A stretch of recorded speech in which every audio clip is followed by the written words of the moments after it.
Hi, I'm Daphne Goode, and we're here inside the Island Saving Centre where the Teeny Tiny Artwork Show is on now until November 19th. You're watching Go Island, Cowichan Valley, and we're going to find out all about the Cowichan Valley Arts Council. Come on in.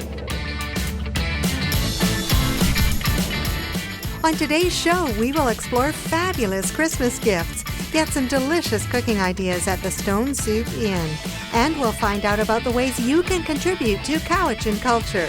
All that and more on Go Island, Cowichan Valley.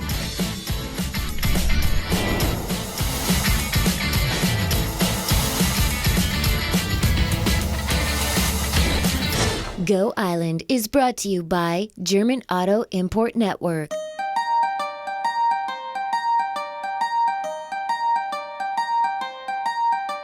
We're inside perhaps a little-known gem in the Cowichan Valley. This is the Portals Art Space, part of the Cowichan Valley Arts Council's offering to this area. And Morgan Saddington is with me. Morgan, I know you've just started the Teeny Tiny Show, and it looks wonderful. Tell me about the show itself and who's contributing. Well, the show is open to our membership. We have about 218 individual members, and a call went out to the membership to come in and participate in the show. The requirements of the show were that they were to be within a certain size, teeny tiny, in time for gift sale, gift selling season. And so we had about 40 artists participate, and we have about a total of maybe 170 pieces that are hanging in the show right now. I just think it's marvelous. Very eclectic, lots of color. Let's try and describe the variety of pieces. There's all kinds of paint, there's photography, there's jewelry. You're a jeweler. Tell me about your work. I am. I work in sterling silver and a little bit of copper as well. A lot of my designs are based on chainmail designs, but I've throw in my own, style to it, so I alter them slightly and make them a bit more individual than just straight chainmail.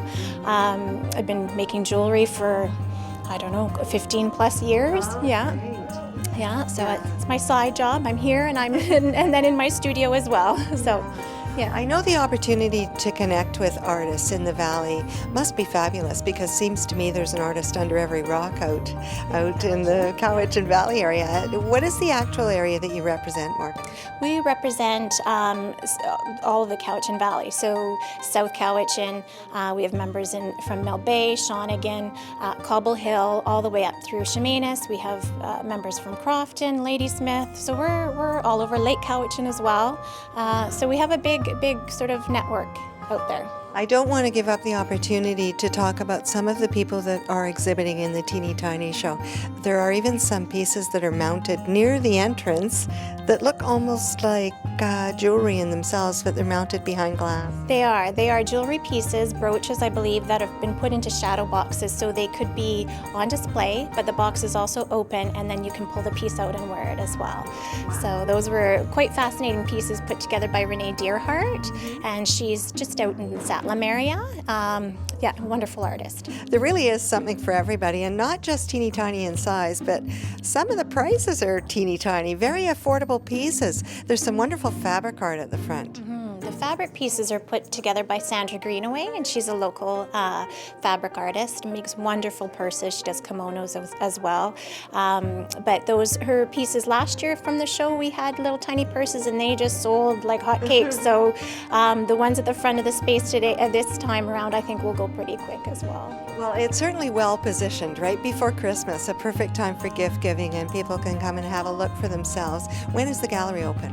We are open Monday through Saturday from 10 to 5. We've extended our hours through the selling season through October to December to sort of accommodate the last minute rush. We need a Christmas gift, let's get out there and buy. So we did extend our hours, but Monday through Saturday, 10 to 5. Mm-hmm. And when does the show run until?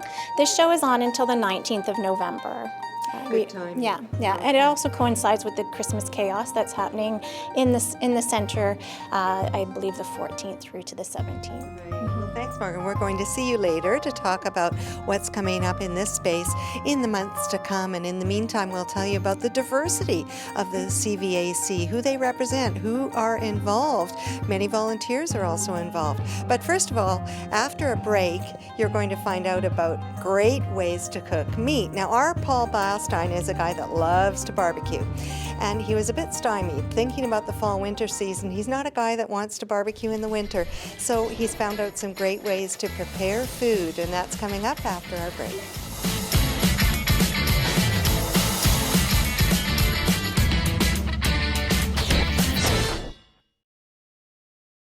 It takes a great team to operate the Cowichan Valley Arts Council, including Portals, this great space where we are. And the current president is Carrie Davis, well known to a lot of people, more because of politics perhaps. But Carrie, in this case, you're the new president, so why are you involved in CVAC? Well, the Cowichan Valley is a wonderful place to live, and arts and culture is one of the things that makes it that way. You got that right. Now, what about the mission, the mandate of CVAC? What exactly is it? Well, it's to encourage and foster participation and exposure to arts and culture for everybody. We've got a youth outreach program in CVAC, and also many artists who we help out in innumerable ways, and also several groups. We've got almost 40 different group members who have many benefits. So a great networking opportunity for artists to explore their own work and get together with others. And I have heard that performance is on the agenda as well. It isn't just visual arts. No, that's one thing I've been hearing as well, is people think we're just visual arts, but there are a lot of musicians and also dancers, but they're rather hard to hang on the wall.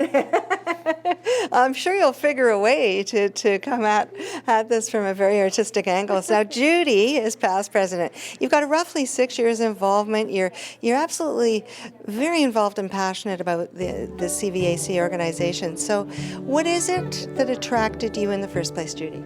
Well, I would have to agree with Carrie. The Cowichan Valley is so rich. It's deep culturally.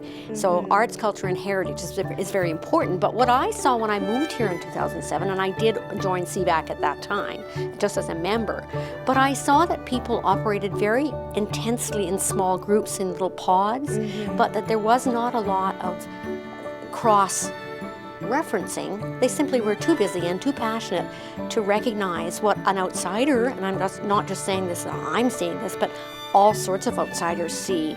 Wow, this is a fabulous place. They're so full of creative people. There are so many musicians, you can't even count them. We have something called cowichanculture.ca, which is a directory where we're listing people to simply go there and register themselves. And we're finding that there are just millions of musicians and technicians and visual artists, and there are screenplay writers, and there are all sorts of thespians and directors. And you could stand on the street in the Cowichan Valley and yell out, has anyone here ever worked for the CBC? And someone will come out from behind a hedge that you didn't even know was your neighbor. That's how deep it is. So our mandate is to work with the community and to work together. So team is really what we've done in the last 3 years. Right now, we're planning, we have to plan a great deal ahead of time for all that we do. We have a lot of things on our plate. Something that's ongoing that we can't predict is community outreach, where artists come to us with ideas and we try to facilitate how that can happen for them. We don't have very much budget, if anything. We're supported by the CVRD to a small amount, and then we have the BC Arts Council funding and a bit of gaming grant. But struggling with finances is always an ongoing thing. We have these ideas that come that we can't predict.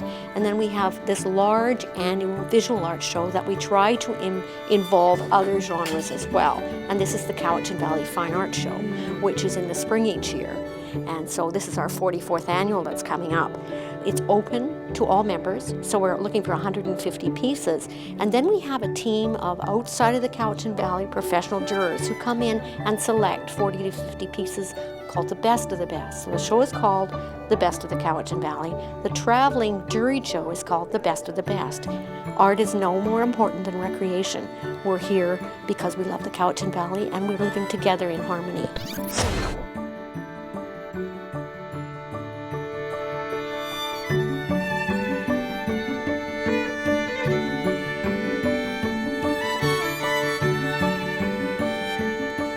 kinds of things do you see culturally speaking in the Cowichan Valley, or what would you like to see? We're going to talk about Cowichan Culture Speaks Easy. Initially, when we got our grant and we started the project, we were inspired by a cultural mapping project that's happening within the region called CowichanCulture.ca. It's a mapping project of cultural institutions and resources throughout the whole Cowichan Valley. Our project is to expand on that by allowing anyone within the Cowichan Valley to express what they see as a cultural treasure and a cultural resource within the valley, and to be able to have their voice be part of this, our own art map. So the really exciting part of the map as we see it, and we also call it a map and a storyboard, a community storyboard. So you can submit under 3 categories: past, present, or future. So a past cultural resource would be maybe it's a building that doesn't exist anymore, but 50 years ago was a really important cultural institution. That has a lot of relevance and resonance throughout the valley, even though it doesn't exist. It's that wave of influence that we want to acknowledge through this project. Right. There's also present cultural resources that we see around us, but maybe we see around us or we go to an event, but this project is a way to chronicle that, to be able to let other people know of what's happening. If someone has a desire for a cultural resource or cultural treasure that they don't see currently, but they would like to see, then this allows them to put that vision forward. So it could be a drawing. So this could be, if we kind of let ourselves go with it, it could be graffiti, it could be a bridge, it could be a monument, it could be something as simple as children's artwork on a bench, right? Absolutely. I mean, anywhere we want to go with it. Absolutely. Right now we have about over 200 submissions, and there are quite a few graffiti works that are really considered, so that when people submit, they could submit the photo, and they also submit a write-up of why they think that's a cultural resource or cultural treasure. Well, this could be really exciting. So people go to the site and register their thoughts, their opinions. Can they see other submissions as well? Yeah, so the map is up. There's a little bit of a write-up of the project as a whole, and then there's either submit a photo link or there's a view a map link. And the map is a map that was created by 2 designers from Victoria, digital designers and cartographers. So it's a really beautiful map and really easy to navigate, and it's almost an art project in itself. It's actually designed as a watercolor map. So it's an art work in itself, just the map.